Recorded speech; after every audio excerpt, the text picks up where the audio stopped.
Ja.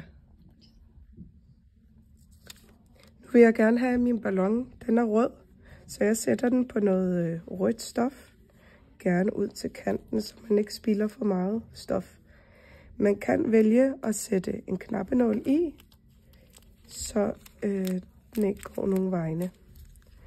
Så tager jeg min skræddersaks, og så klipper jeg også groft rundt om. Ikke helt tæt på, fordi vi kommer til at klippe helt tæt ind til ballonen, når vi har strøget flisofixen på.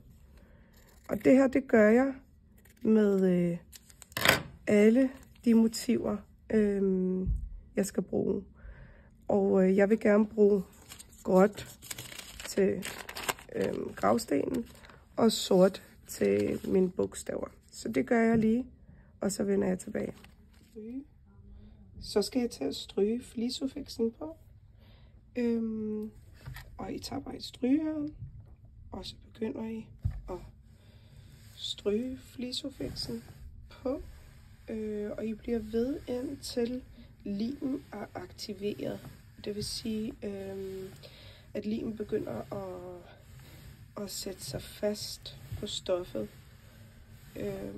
Så når det er, I kan se, at den har sat sig helt fast, så kan I stoppe med at stryge. Og det gør I bare med alle delene. Og I kan også prøve at teste ved at lige sådan og løfte lidt op i siden og se, om det sætter sig, eller om den stadig har brug for at blive strøget en lille smule mere. Jeg kan se lige herude i kanten, der kunne den godt trænge til lidt mere, så det gør jeg lige. Så, og så det samme her.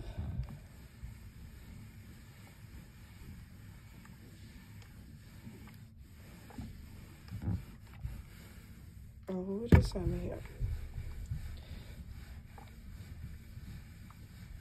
Når I har gjort det her, så skal I til at klippe med en papirsaks rundt om alle stregerne, sådan så I får nogle flotte former, og I følger de streger, I selv har lavet.